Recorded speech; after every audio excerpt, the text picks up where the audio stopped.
Alright, you have seen the title, you've seen the thumbnail. This is not a meme, I swear. George R. R. Martin has set it up since book 1.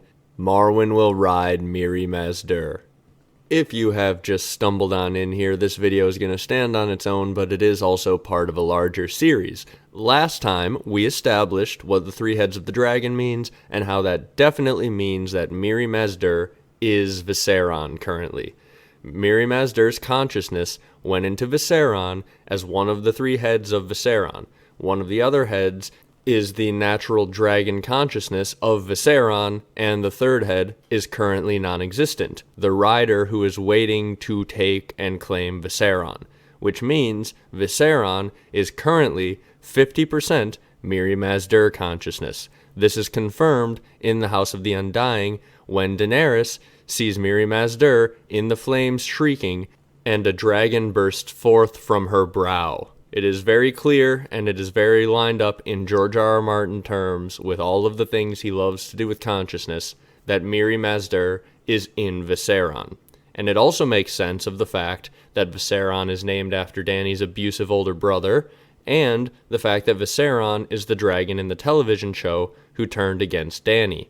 We have a bunch of people who have already established, for good reason within book fandom, that some of Dany's dragons, at least one, pretty much has to turn on her, otherwise the story won't be very interesting.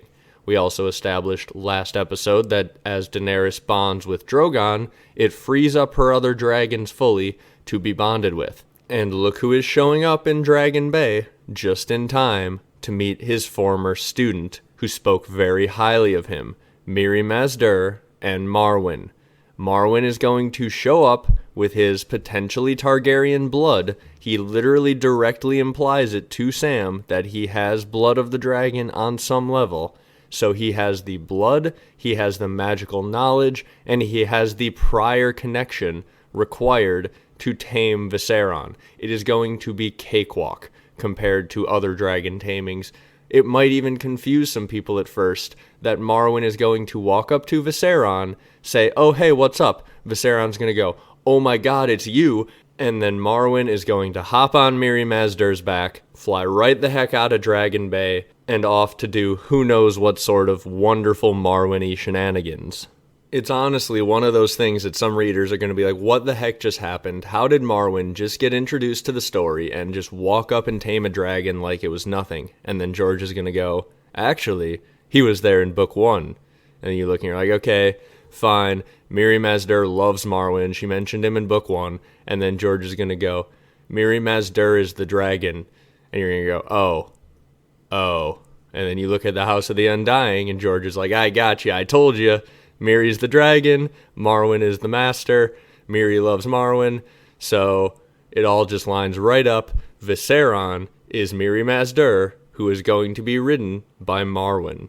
Now, I absolutely love these books, because they are allowing me to make the very serious request for you down in the comments to tell me, what do you think is going to happen when Marwyn rides Mirri Maz Duur?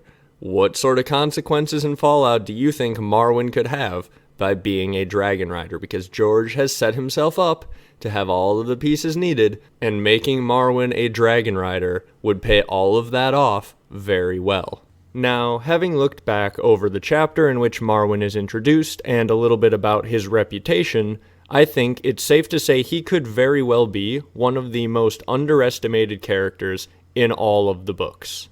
Marwyn not only studied in the East, he is confirmed to have made it all the way to Ashai. And when he got to Ashai, do you want to know what they said to Marwyn? They said, "Oh my god, please teach us." He was there teaching classes. Mirri Maz Duur went to Ashai and learned from Marwyn about healing. This man romped up in like the most magically advanced place we hear about, where they do crazy shadow binding. They have all sorts of ridiculous things going on in Ashai, and they wanted him to teach them. So, Marwyn definitely was in Ashai. I'm sure he learned lots of crazy magic there. He implies directly that he has Targaryen blood, and he should know more than anyone how to tame dragons. In my mind, once I realized Mirri was the dragon, I don't think there's any question he's going to be able to tame Viserion. I'm sitting here questioning, is he smart enough to somehow be able to get both dragons and then just fly his ass back to Aegon in Westeros and say, hey, make me your Grand Maester, I ride this dragon, you tame this baby right here, and we're just going to go romp the Seven Kingdoms together. And then suddenly, Daenerys is down 2 dragons to 1, as many people have speculated might happen. That would be a hilarious turn of events, right? Everyone thinks it's Victarion and his dragon horn, or Tyrion's going to maybe show up and ride a dragon, and then freaking Marwyn the mage swoops in there. Maybe he... Because, alright, roll with me for a minute. We're fully into the tinfoil speculation here. But he taught Qyburn as well. Qyburn has done shenanigans with the mountain to make him like a living corpse, basically.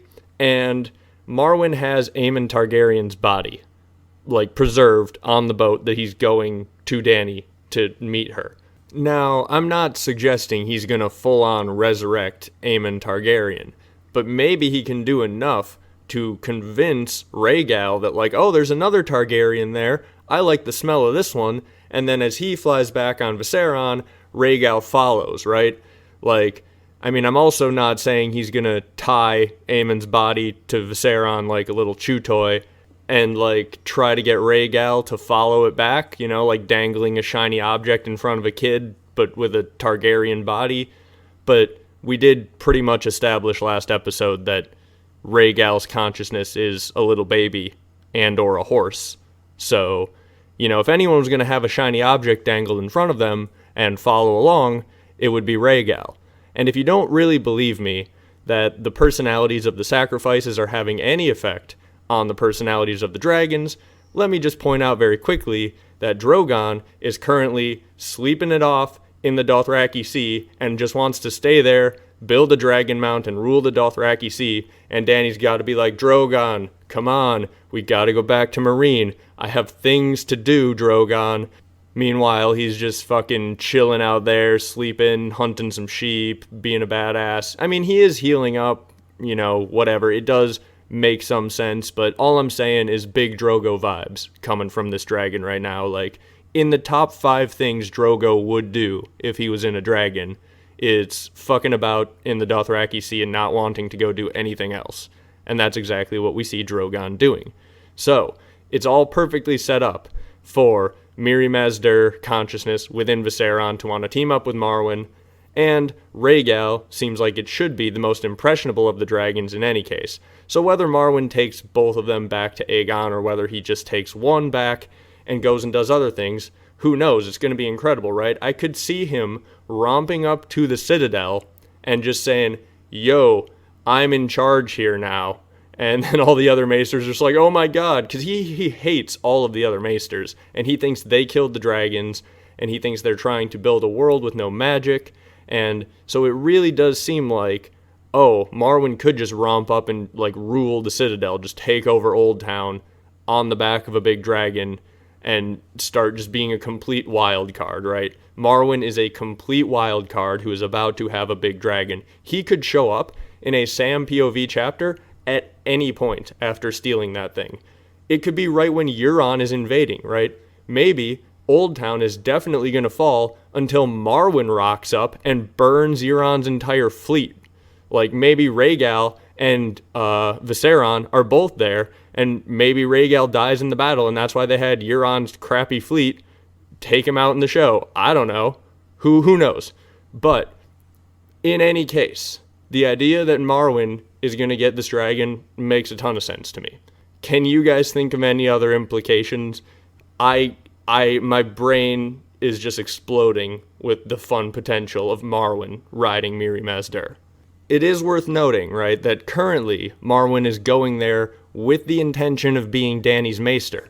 But when he gets there, tames a dragon, and Dany is nowhere to be found, no one has any idea where she's gone, and then he's heard about another Targaryen in Westeros who's already taking land, it would make sense for him to romp back with his dragon, possibly both dragons, if he could manage it, and then just say to Aegon, hey, make me your Grand Maester, and suddenly you got 2 dragons. Here, you can tame this one. Very easy. It's a little baby, or a horse. And Aegon's like, oh, I'm great with kids. I've tamed many horses, and then hops right on Rhaegal, and there they go. That would be a huge twist. That would make things very, very interesting all of a sudden. But in terms of being anti-Daenerys, I feel like that is what is set up, right? Marwyn's going to get there. Dany's not going to be there. He's going to be like, well, I've got a dragon now. I'm going to go do something with it. And he's going to leave. Him and Mirri will not be on Team Daenerys by the end. That just seems like it's the most interesting story. It's set up for what Mirri would want to do. And Marwyn probably just is fully self-interested and just on his own shenanigans this entire time. So Aegon probably works just as well as Daenerys for his purposes. Also, just one more little bit of Marwyn the Mage tinfoil here, because he's clearly a very magical person and seems to know a lot. What if his teeth are stained red because he just mainlines weirwood paste, like, when no one's looking, right? Everyone says it's sour leaf, and maybe he does that partially as a cover, but, like, the warlocks in Karth drink so much shade of the evening their lips turn blue. What if he just, like, eats weirwood paste, like, on the regular? Maybe if it doesn't have people in it, like, or, you know, maybe there's, like, a stronger form with people in it, and he's, like, mainlining the weaker form, because there's a weirwood outside of the Citadel, on his island specifically, I believe, that is, like, mentioned to have some leaves left, but part of it's dying. So, like, what if he's just, like, taking weirwood paste, making it up, and just mainlining it, and that's why his teeth are stained red? I don't know if I've ever seen that suggested before, but it felt like something that I thought of that was worth throwing out there in case anyone had any interesting ideas in the comments here at the end of this video. So, that's all I have for you on your Marwyn recap. But most underrated character, potentially about to be incredibly powerful. What do you guys think? Does all of that logic make sense? Is this the Mirri-Marwyn connection George has been setting up for since book 1? Marwyn will ride Mirri Maz Duur. Let me know what you think down in the comments. Hit like and subscribe, and I'll be back with something else very soon.